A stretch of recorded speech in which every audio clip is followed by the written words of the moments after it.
Hello and welcome back. Now, if you've ever felt like you don't have enough time, energy, consistency to build this business, I want you to hear something up front. This is not a character flaw. It could be a habits problem, okay? And habit problems have a fix.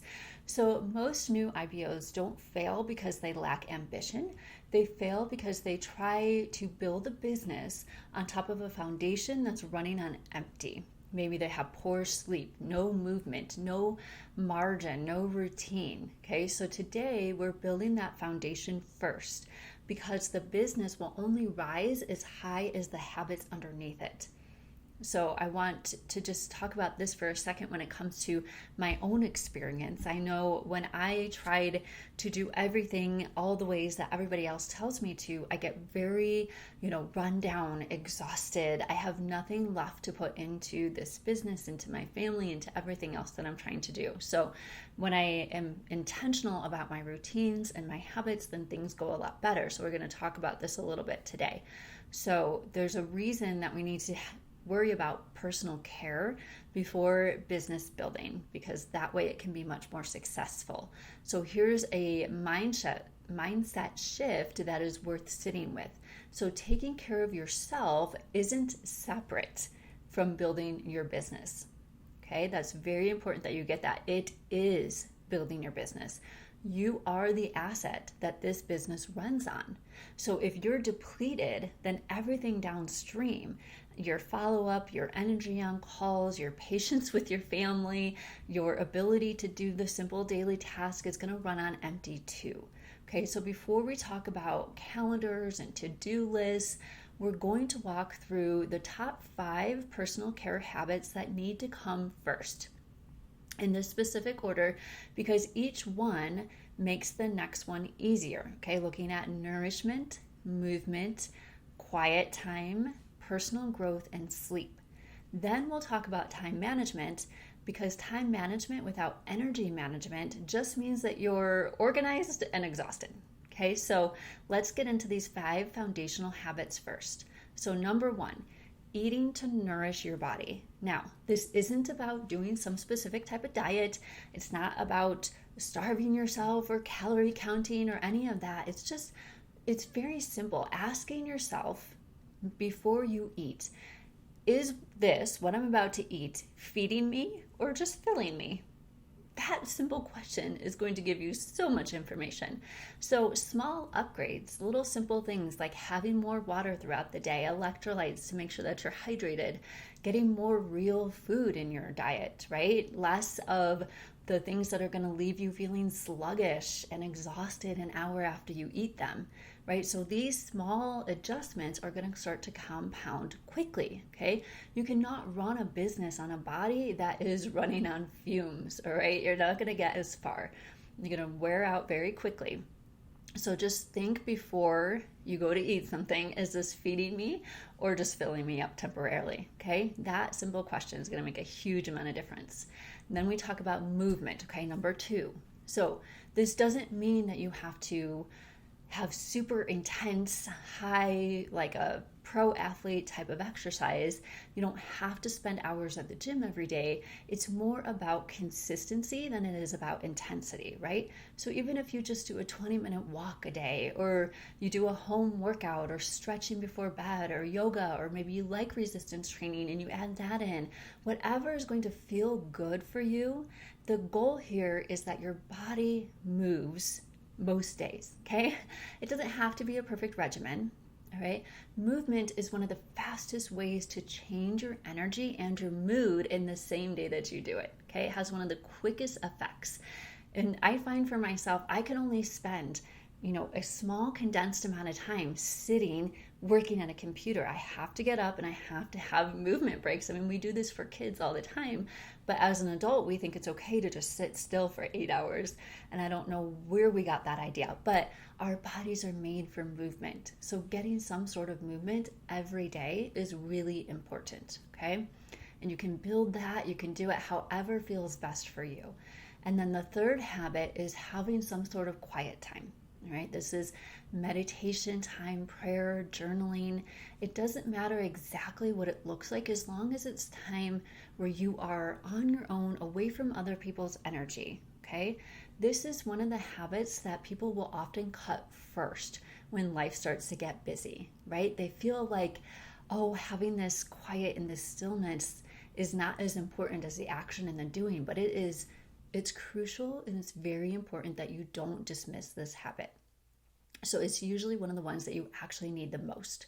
Taking even just 10 minutes of stillness, however that looks for you, whether it's in prayer or meditation or writing in a journal, this is going to give you clarity before the noise of the day starts, okay? Before the day starts trying to make decisions for you. People start coming to you with all their needs, whatever it is that happens. So you really need to protect this space even before you check your phone in the morning, before, you start your day, start looking at emails, start doing whatever.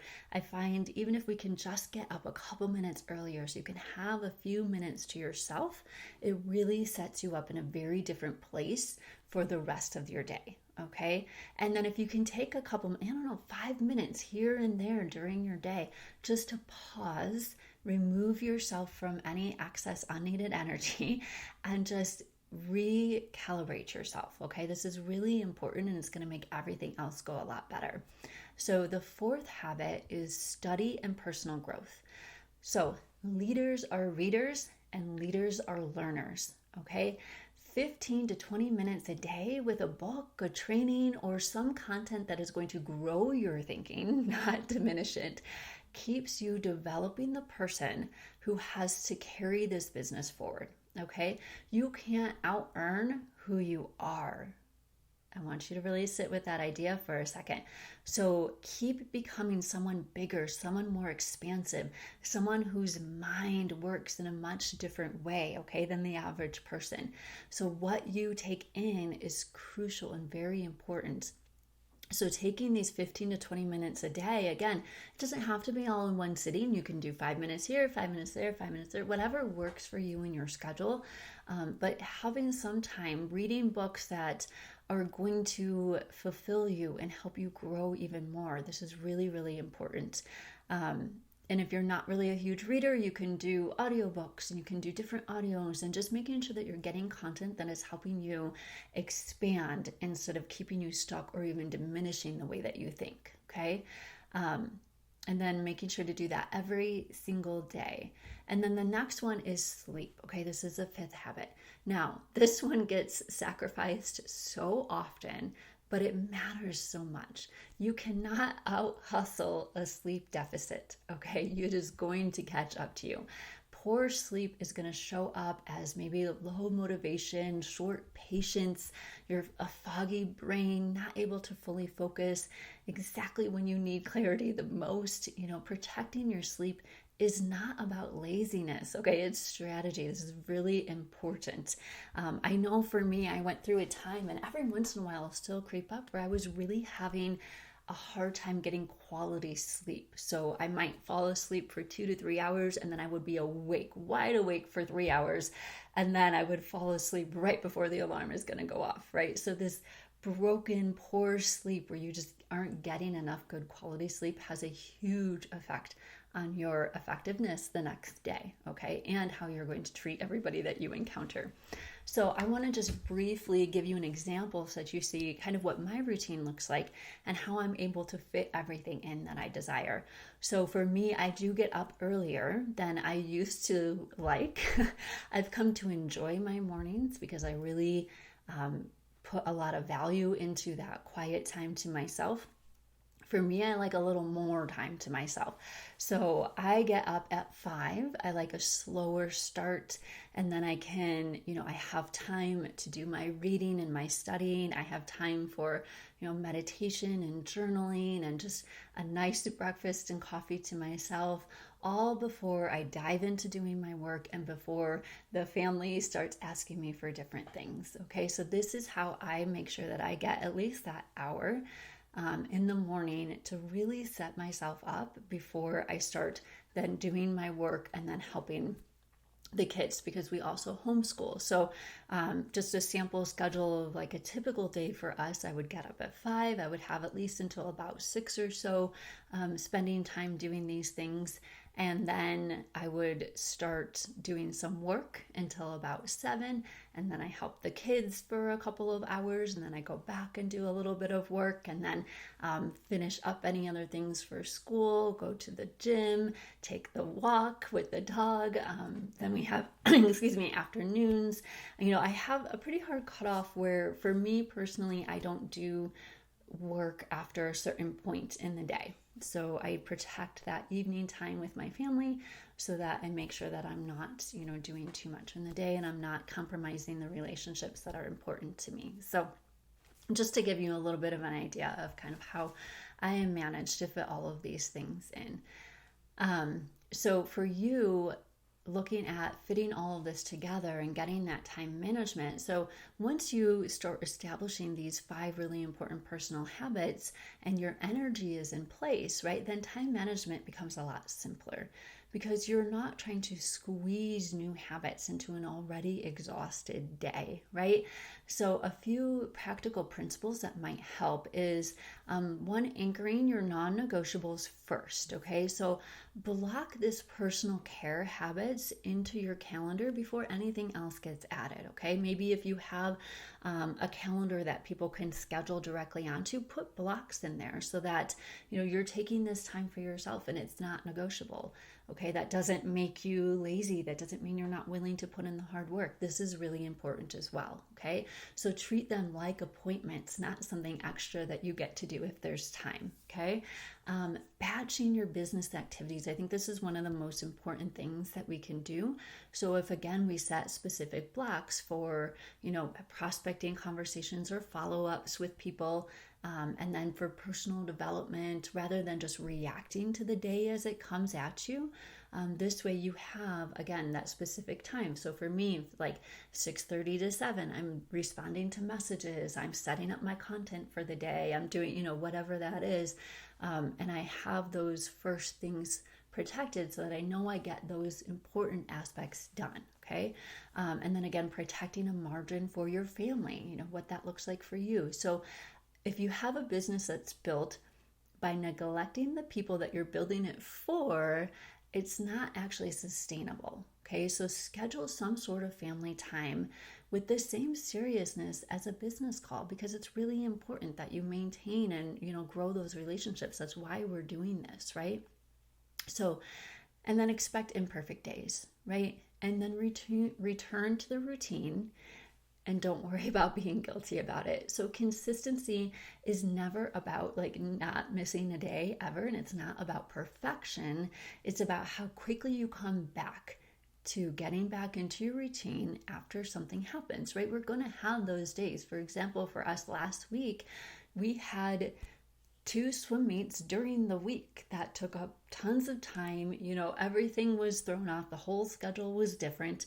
But we just take these moments with grace, and then we reestablish our routine as soon as possible. Okay, so it's not something that's going to completely throw us off. It's not going to, damage everything. We're just going to say, okay, so this day I didn't quite get to this or this as I wanted to. And we just observe, we, recalculate for the next day, schedule something differently, and then just move on. Okay, we're not going to sit there and beat ourselves up about it. We're not going to have shame or guilt or judge ourselves for not doing everything perfectly. That's not the point of this, right? Consistency over time is going to make huge changes and big results, not being perfect every day. So I hope that gives you a little bit of freedom with this. So just here's a kind of a truth underneath all of this, okay? As I just said, consistency is going to be intensity every single time, all right? So you don't need that perfect routine. You just need a repeatable one small enough to actually keep. Okay, so none of this has to be some huge, earth-shattering, complete overhaul of your schedule. These are small, simple things that we're adding in to ensure that we're taking care of ourselves, that we have the energy and the clarity to move forward and be able to do the other things that we want to do. Okay, so it's going to compound because you're going to keep at it. All right. So before you move on after watching this training, I want you to spend some time thinking about, first of all, what is one personal care habit from this discussion that we had looking at nourishment, movement, quiet time, growth, and sleep? What is one of those that you can start to commit to this week? Okay, so you don't have to add in all 5 and jump right in and try to get everything done all the time, right? This isn't about checking boxes. This is about adding things that are going to help you become a more expansive, stronger individual, right?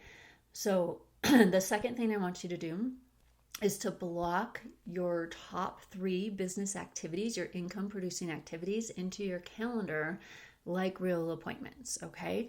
So making sure that you know what are the 3 most important things that I need to be doing, and putting those as your first thing that you do before you start reacting to anything else that might come through. And then the third thing I want you to do is to protect one non-negotiable block of family time this week. Don't let the business take it, okay? So put something in there, say this is going to be family time, and nothing else is going to be allowed to compromise that time, all right? So small repeated actions build the energy, the confidence, and the consistency that this business requires. So start with one habit and then start building from there. I hope this was really beneficial for you, and I can't wait to see you in the next training.